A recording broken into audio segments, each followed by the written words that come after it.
Okay, so we're trying something a little bit new. I feel a little stupid because I'm standing in a classroom by myself and it's like 7 o'clock on a Sunday night, but we're going to give this a go and see what happens. So what I'm going to do is I'm going to run you guys through the different things. I'm going to upload them onto YouTube, and then you guys obviously know what you're supposed to do with the tic-tac-toe board, hopefully. But we're looking at Chapter 3, which is called the Gilded Age. And again, I'm around, ask questions, so there you go. All right, so basically speaking, the Gilded Age runs from about 1860 to about 1900. You're looking at a time period that's pretty much the same as we've looked at in the last two chapters. I don't know if you guys figured this out or not, but Reconstruction is happening mostly in the South, and the chapter on the West is obviously happening in the west of the Mississippi River. This is kind of what's happening in the northeastern part of the country. This is a period of time that's a big time of change. America undergoes a great deal of change during this 40-year period. And two of the biggest changes that you see were that in 1860, only about 80% of the population lived in rural areas, okay? So 20% of people lived in urban areas or cities, which means a lot of these people were farmers. That's what they did for a living. They lived in places like Marshall or even smaller. Only about 5% of people worked in factories, so about 1 out of 20. Over the course of 40 years, from the start of the chapter to the end, though, things change pretty drastically, and about 60% of people live in rural areas, and about 20% of people live in factories. It's really a period of modernization. The country starts to look more like the country that you're used to. More modern inventions, instant technology, the kinds of things that we use on a daily basis. We went from kind of being what was referred to as an agricultural experiment by the British, remember they totally expected us to fail, to being a more modern nation.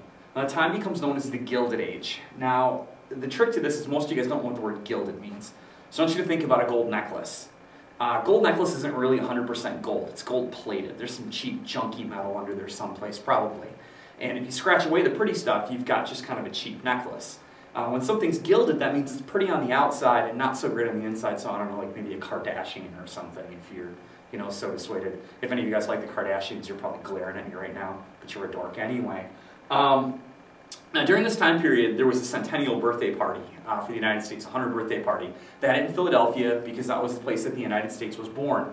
And what they decided to do was have kind of your typical fair-type setting. Now, at that centennial birthday, they had a midway with some rides. Probably the only thing you guys would recognize would be the slide with the big burlap bags and maybe a Ferris wheel. They had, the foods, I'm sure there was cream puffs and everything you could get on a stick. I don't think they had Oreos on a stick, so if you want to cry a little bit, that's fine. Cotton candy, you name it, popcorn, I'm sure.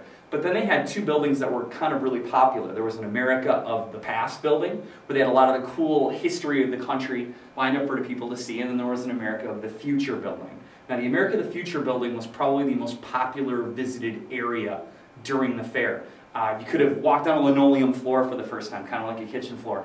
You could have talked on a telephone. Some people wouldn't do that because they thought it was possessed by the devil, and so they didn't want to do that. You could have been one of the first people to ride a bike. It had the huge front wheel and a little back wheel. 4 people broke their arms just trying to get it going and falling over. But some of the more popular things, you could have been one of the first Americans to have enjoyed a tasty root beer. Sugary. The problem is it was green, and it was designed to help people with upset stomachs, so it was kind of a medicine, and it was mixed by a pharmacist. By far the most popular thing, though, at the fair.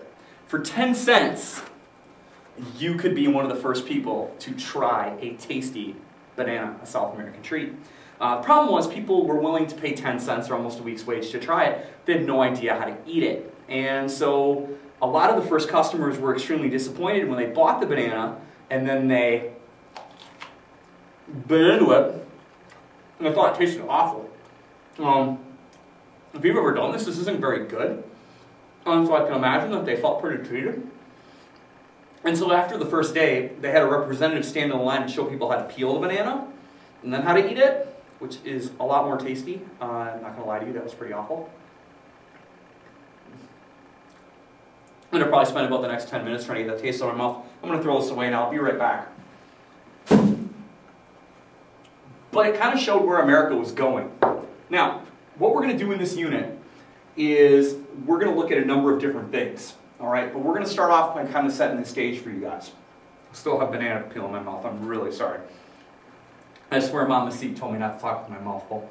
But at the start of this unit in 1865, or 1860, we're pretty far behind the rest of the world when it comes to industry. Places like England and Germany and France right ahead of us. Belgium, which is famous for waffles and chocolate, I guess. At the end of this chapter, we're outproducing most major industrial nations combined.